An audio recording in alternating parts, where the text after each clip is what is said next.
Welcome, welcome, welcome to this channel, Baruch Haba Bashem Yahuwah. And today we are going to do a 1 or 2 part in-depth study into getting to know the will of the Most High Yahuwah.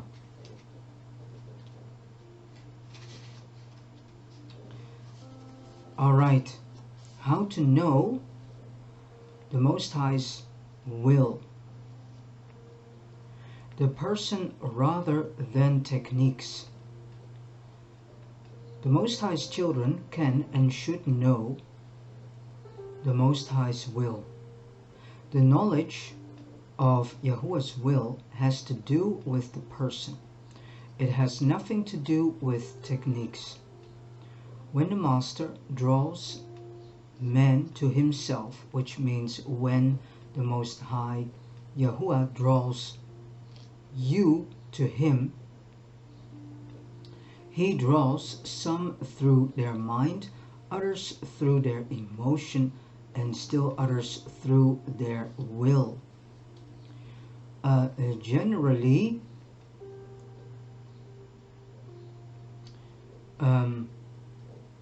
speaking, the least likely means for the Master to draw man is the will. So generally speaking, the least likely means for the Master to draw man is the will.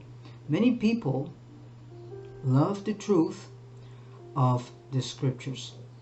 They want to know more about these truths, and they hope that others will be edified by these truths. They study the scriptures a great deal and know many things about the book of scriptures exposition. When they cannot interpret a passage, they feel frustrated. When they think they can interpret a passage, they feel happy. People like these are touching the scriptures with their mind. They are not necessarily living a proper life of a believer. Of course, it is difficult to live a proper life as a believer without a mind.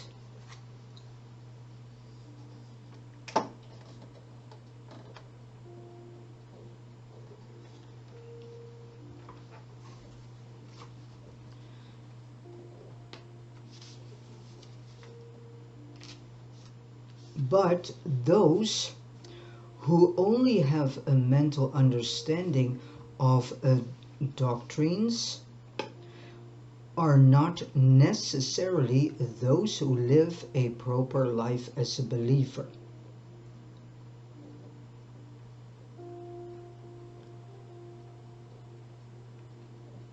There's another group of believers who are not very smart. They do not know much, but they are very zealous. They are very zealous. They laugh and cry easily. They are rich in emotion. When they touch the scriptures, they are easily moved to tears or laughter. They work only when they feel a burning within. In their zeal, they preach to whomever they see and do not stop even when their voices become hoarse or oars. Wherever they go, they carry an air of excitement, but when their zeal fades away, even then 10 persons could not move them an inch. These people have a strong soul. They can be stirred up quickly, and they can stir up many people when their hearts are burning. They can cry with others or laugh with others, but when the tide of excitement subsides, they cannot bring anyone to the Master.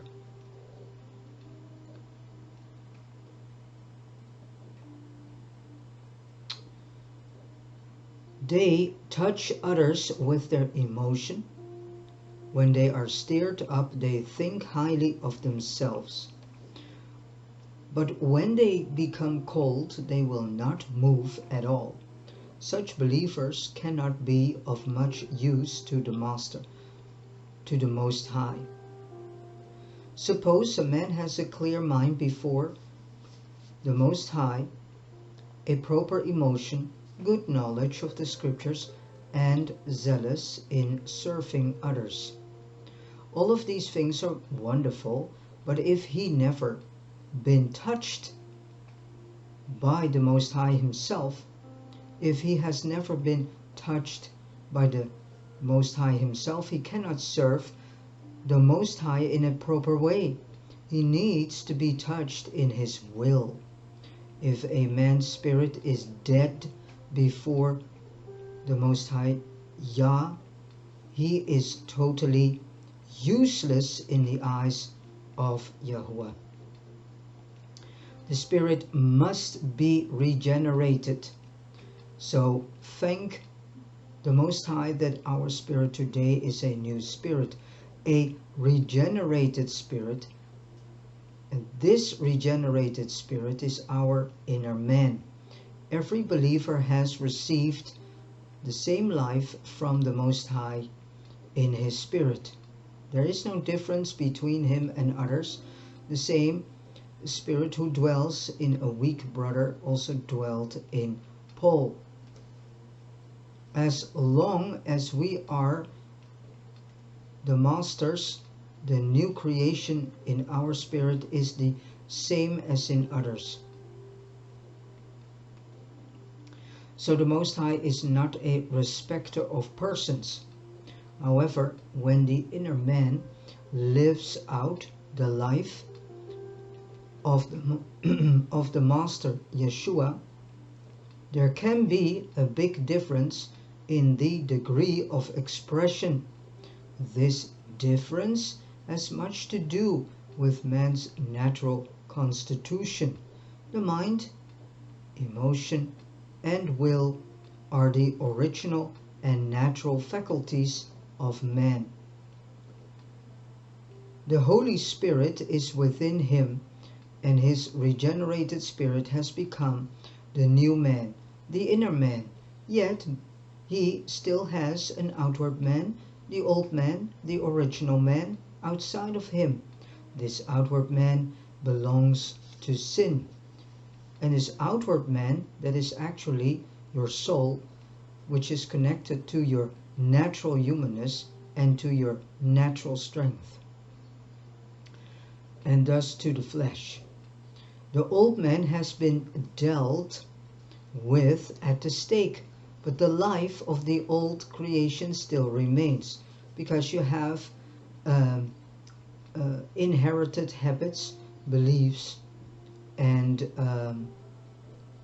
also habits and beliefs spoon-fed by your parents, brothers, sisters, other family members, school system, and so on.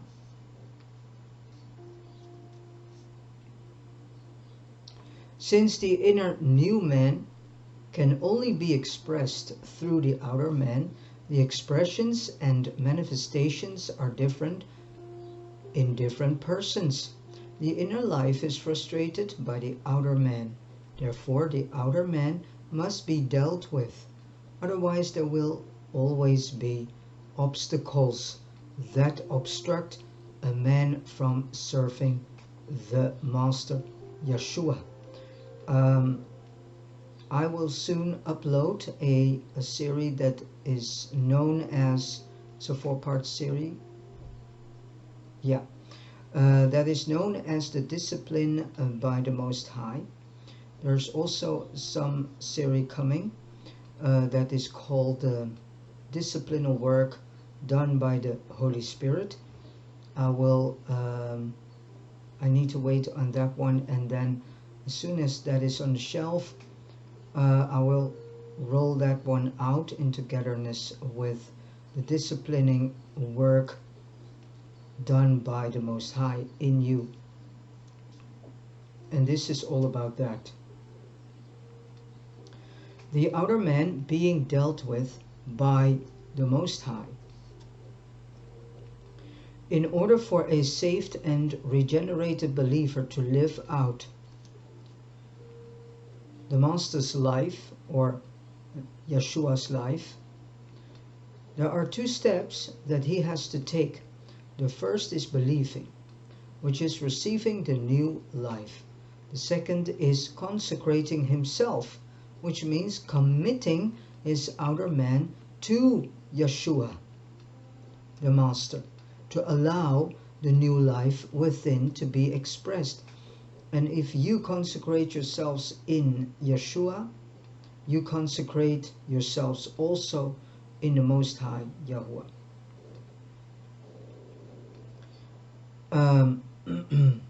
This is like a property consisting of a house and a plot of land around the house. We can assume that the house is the inner man and the plot around the house is the outer man. If the house belongs to a person but the plot of land does not, there will be trouble.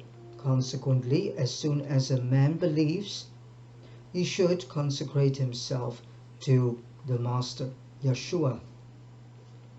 Consecration is committing one's outer man to the Master, Yeshua, and thus to the Most High himself, so that it will belong to the Master and thus to the Most High himself, in the same way that the inner man belongs to the Master. Many believers today are neither in nor out.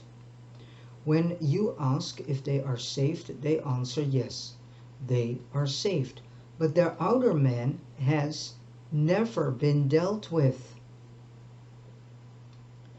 Their inner life is frustrated from being expressed. Hence we must not believe in the Master stopping at salvation and regeneration. We must also consecrate our outer man to the Master himself, or better said, to the Most High himself. And I would highly recommend you to go to the in-depth study series known as The Breaking of the Outer Man. It's a 9-part series. Please do so, because it's very, very learning study series, and you get to know what the outer man is and how it rules still your life. The problem today is that many have consecrated themselves, yet their consecration is not absolute. They consecrate according to their own preference. They consecrate only when they want to, and they do not consecrate when they do not want to. Most people live in their mind and emotion, living for the satisfaction of their flesh. But that's the whole point, and that is why you need to do on a regular basis fasting, because fasting helps to slay the flesh and to make the flesh obedient to the Most High, and thus at the same time to the Master Yeshua. Many communicate with the Master through their mind and emotion. Few communicate with the Master according to their will. We can find many believers who love the doctrines in scriptures. When someone expounds Matthew 24 or Revelation, well, they love to flock around and listen. It does not take much effort to listen to a message, and no price is involved. After they hear a good message, they happily return home. But nothing further happens. There are others who are very strong in their emotion. They are always actively working for the Master. Of course, they are better than the ones without emotion, but they are so unstable that they are like the waves of the ocean. They may zealously prepare a sermon, after delivering the sermon, they may secretly consider in their heart how successful they were. So still they are actually fulfilling the desires of their flesh. And under the pretense of doing something for the Most High, but underneath the pretense there is this fleshiness. Success is part of the flesh, because the Most High doesn't do anything to be successful. It does things to esteem itself, and that's different than success. How the people were touched and how the audience was persuaded. They may be overjoyed that they cannot sleep that night. Most people cannot go to sleep because of pain, but these cannot go to sleep because of joy. They gratify themselves with the activities of the flesh. Although they are serving the Master outwardly, in reality they are gratifying themselves.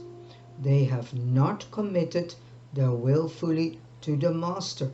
They must consecrate their will absolutely to the Master and be dealt with by Him. Before they can render genuine service to the Master, they must allow Him to control their mind and emotion, so that they will not act according to their active mind or according to the impulse of their emotion.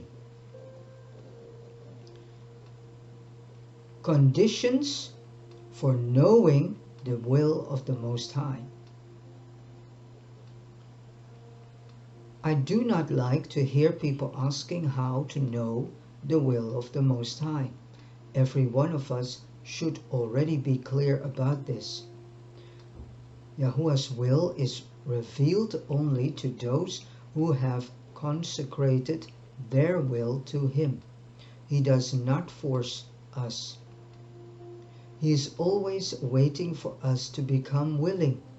It does not matter much if a person knows the will of the Most High. It is more important that a person be willing to choose Yahuwah's will. We have to say to the Master, not according to my will, but according to your will.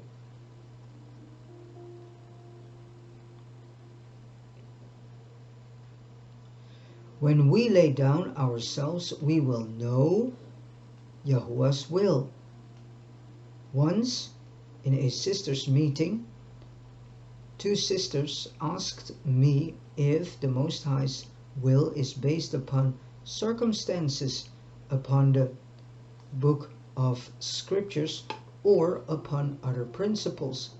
When I heard this, my heart sank, and I answered in a harsh way, although my heart was not harsh, saying, knowing the Most High's will is not a matter of method. You may have the right methods, and you may act faithfully according to these methods step by step, but you will still not know the will of the Most High. As I was speaking, my eyes were fixed on the two sisters. I then asked, what kind of person are you? Of what kind of persons are you? Who are you? A person's knowledge of the Most High's will has to do with that person himself. If a person is not right, no method will work. Can the Most High reveal His will to persons like you? You do not have to ask many questions, and you do not have to ask the Most High for methods. The Most High can reveal His will in many ways. He can reveal it through the wind, the thunder, a child, or a donkey. Well, I have literally experienced this, how it works with thunder. A few years ago I was walking with the dog, and all of a sudden there was not really, it was a type of weather in which you could say, okay, in I think about half an hour it will start raining, and then the weather change will start come in. But all of a sudden, without any beforehand reason, was there a thunder that was literally coming next to my right feet. It was not yet in, it didn't came in my feet, but next to it, like this, close to my right feet. That was clearly a message to me from the Most High. And a few years before that, I was laying in bed, and in the middle of the night, I think it was around about 3, all of a sudden also, there was, in this case, there was, the weather was rainy and a bit stormy, and there was thunder going on, but all of a sudden was there this huge thunder, and it was as if that thunder was right next my bed, literally. And I was like, wow. And I knew directly it was a sign. But I didn't understood that sign in that manner. But I felt it was a clear message to me. Someone, the Most High, gave His message. And that message, now I can say that message was to come back to Him. And to turn my back to the world, and to step out of the world, the worldliness of this world, the world itself, to step out of Babylon, because we are actually in a worldly Babylon. But the first time I didn't understood the message, and the second time, I think 3 years later, the same situation happened, but then while I was walking with the dog, and I was almost home. So I know how this works.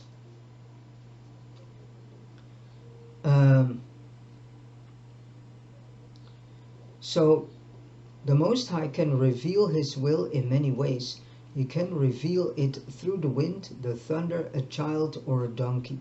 You only need to ask whether persons like you are qualified to know the will of the Most High. And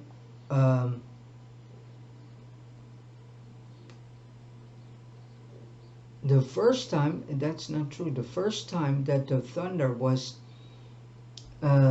waking me up, really waking me out of the sleep, and not long after that I was guided to the book of scriptures, but many things happened, and I was in a very dark period. In that period, living in a place that was very under control of principalities, very in control of it, and they managed and succeed to get this book of scriptures out of my hands. So it was gone, and years later again this thunder message came, and I think that is done shortly before I came to this house where I live now. And not long after that, when I was moved in, um,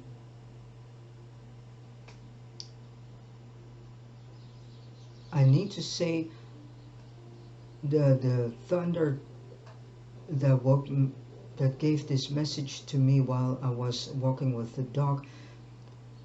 I knew what it was, and not long after that I started to being guided to certain person on the internet, and that man was very good in Bible teaching and in scripture teaching, and the Most High led me to that. And since then the things started to roll again, and then I moved from that apartment to this house, and I think half a year later, 3/4 year later, the book of scriptures came again on my path, because then the Most High said to me to go to a certain place, and I was guided to it. So in both times I knew the message, and I was walking in accordance with it. So I allowed the leading hand of the Most High to lead me to the next steps. But you need to hear it. If you don't have the ears to hear nor the eyes to see the messages in the way that the Most High speaks to you, then you don't do a thing, and you have something, oh, there's thunder, that's almost striking me to death. And I knew that the second time with the thunder, I was actually very calm. And I was like, oh, okay, and the calmness came because of the fact that I knew where it stood for. So in Genesis 18, when the Most High was about to destroy the city of Sodom, he came to Abraham because he could not hide this matter from him. Abraham was a friend to the Most High Yahuwah. James 2 verse 23. He was not a slave of the Most High, because a slave does not know the mind of the master. Only a friend knows the mind of a friend. John 15 verse 15. There was no barrier between Abraham and the Most High. This is why the Most High could not hide what he was about to do. Lot was Abraham's relative. He might have had a great deal of spiritual knowledge, but the Most High did not speak with Lot. He only told Abraham, it would be a joke if Lot came to me and asked, how can I know the Most High's will? Abraham was qualified to know the will of the Most High, but Lot was not qualified. It would be useless even if Lot had all the knowledge. Lot was still Lot. Who are you? Are you Abraham, or are you a Lot? Many people today pay attention to the method of knowing the will of the Most High. There is no method to know His will. The only thing that you need is having the ears to hear and the eyes to see. But no one must be an Abraham to learn the methods. If a Lot is learning them, the best methods will not work, because he is a person living in the world. He has not dealt with the world and his position. Today we must apply the Most High's light to see if there are sins in us, great or small. Have we committed any unrighteousness? Do we owe anyone anything? Have we been loose in our conduct?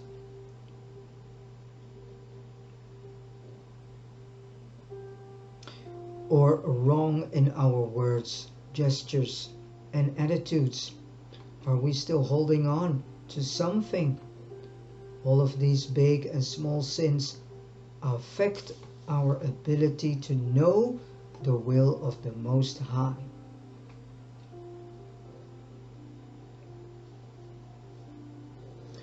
And for now I leave it here, and I do record a new video.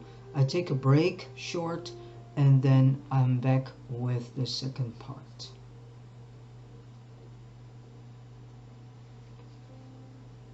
which I will upload separately, by the way. See you soon.